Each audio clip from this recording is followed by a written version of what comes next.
Hello, everyone. My name is Criezis, and welcome to the next installment of Nielsen IQ's Founders Series.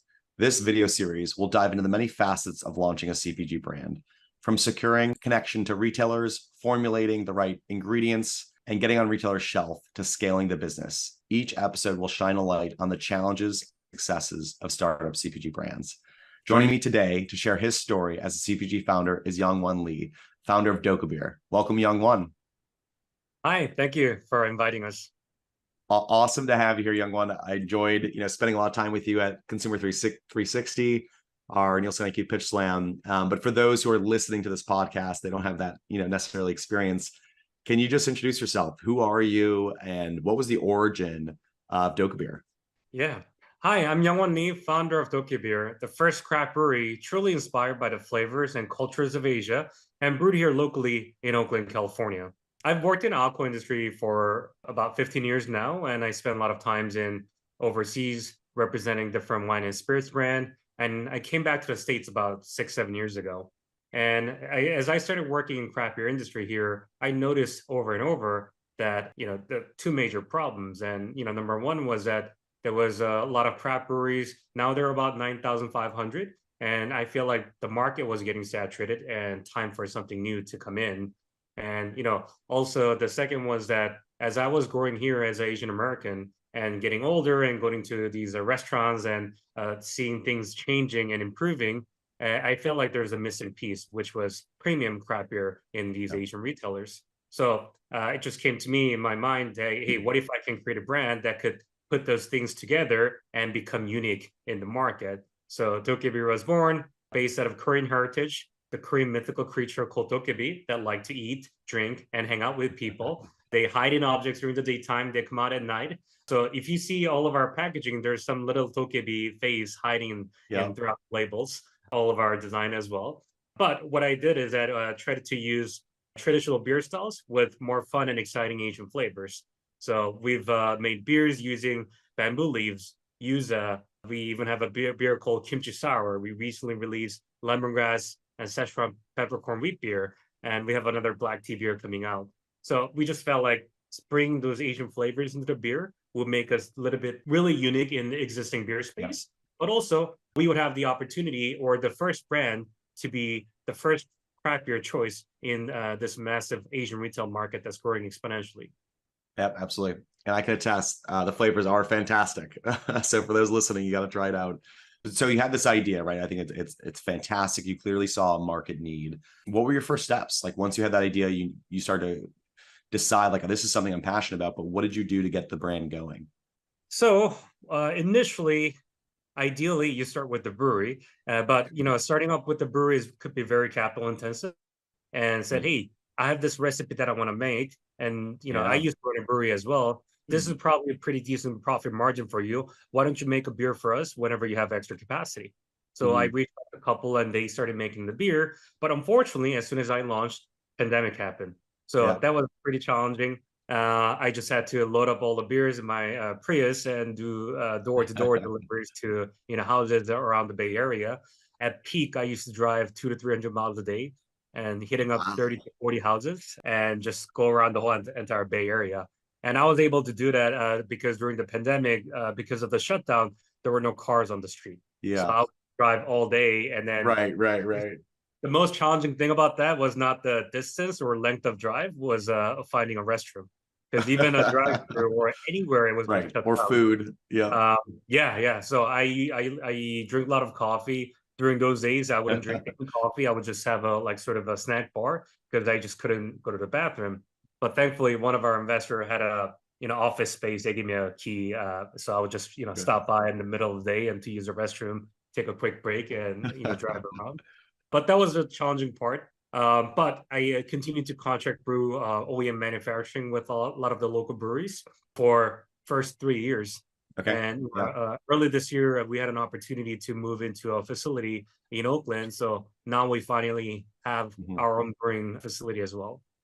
That's great. Yep. So definitely some sweat equity in that one, driving around. Yeah, definitely.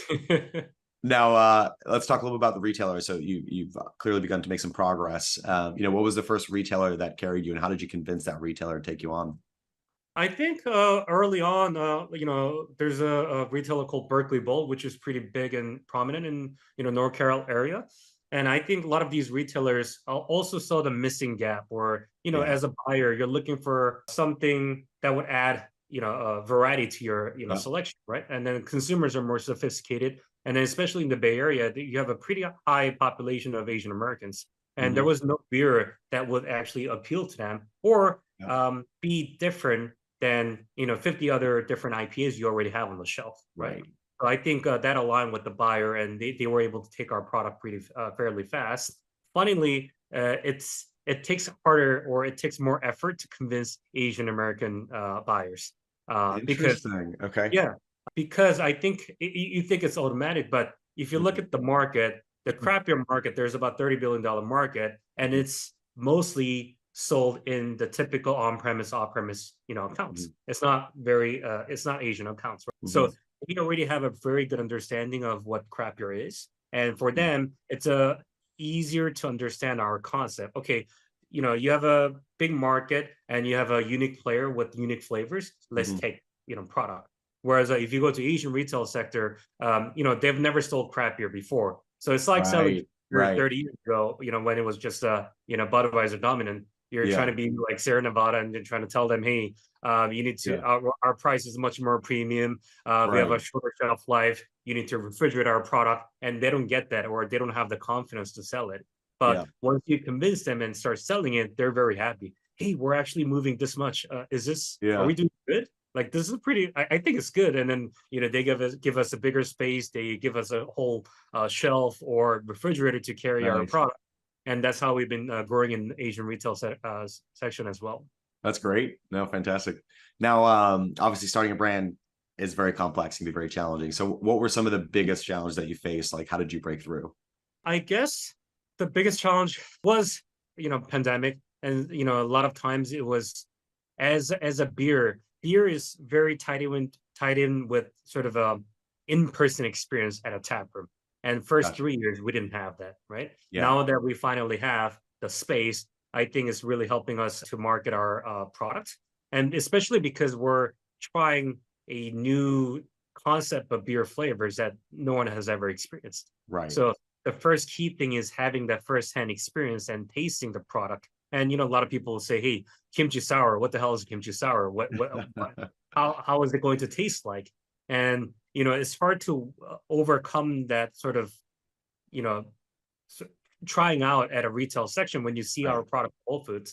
So we've spent a lot of time last year and this year as well, just going to just crazy amount of beer festivals. So last year alone, I think we've been to over 50 different beer festivals, There we meaning go. we've been to Every week.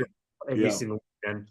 And driving from here to Sacramento to LA, anywhere we can, drive. So we've done that and sort of gaining that recognition through Yeah. that firsthand experience. That's great. Now, part of my experience in getting to know you was through this pitch slam that I was mentioning. When you got exposed to lots of data, right? So retail measurement data, basis data. How has that now begun to shape some of your strategy or shape the way you can tell your story? Yeah. So even been working here, it was hard for me to such a startup, hard to quantify the potential or number Yeah. of Yeah. market retailer we could tap into. It gave me even bigger picture of our what our market potential could be, Hmm. and it beats my heart where I could probably also provide more insights to those data as a leading brand in Yeah. the retail section. So it really just starting as like mom and pops and local Bay Area, it gives me more vision throughout how we can scale up throughout different states and different regions. Yeah, that's great. So you can start to kind of chart your path, right? I think that's the important thing is to be intelligent on your next steps and where you want to go in the right markets. So Yes, that's great. and even with our basis concept test, it gave me a lot more confidence than I had, Yeah. because before I was like, well, I think California, especially in San Francisco Bay Area, you have a lot more Asian American population, and even if you're not Asian, you have more you're open minded or you have more Right. experience in culture, and I felt like I didn't know what to expect in a different area. But with the basis concept, our respondents were only 6% based California, Yeah. and everyone was outside of that. and we had a pretty good feedback on that. So it gave me a lot of boosting confidence as we're planning for out of state launch. Yeah, you take that right to the retailers and take it to investors too. That's a good third party unbiased view. Well, good. So we'll wrap here quickly, but I want to ask one last question. So what's some advice, having others listen to this podcast, like what's something you want to leave this audience with, a piece of advice to another founder who's listening to this? I think if you have a product that you really believe in and you have a very good vision on it, I think you just have to hustle, grind, and then until you make that happen. I think a lot of times in our early stage, people are doubting our concept and can you actually take it to the next level? Aren't you too niche as a brand, just for Asian American consumers? But that's not the case, right? And then we've been hustling and grinding our way through it and surviving through the pandemic. And now that we're actually seeing that momentum and number that's actually growing, and we're also seeing that from Nielsen data that it is actually possible, and we're seeing that support and backups on that. So it's really helping us to boost that, and as well as having that data to show to all of our investors and buyers as well. That's great. I love that. You gotta have the hustle. You gotta drive the 300 miles a day if you have to, right in the middle of the pandemic. And I had one founder that, hey, how do you actually I've been going to these retail buyers, meeting them, and then we got into about 50 stores, and now I see that you have over 500 stores that you're in. How do you actually scale up? And I said, hey, that's the only way. Until you hit that critical mass and build a momentum and have the data to show, like you just have to do that. And there's no easy way. There's no shortcut. You just have to physically be there to make that happen. I love it. All right. Well, you heard that here first. Fantastic quotes coming out from Youngwon. So thank you.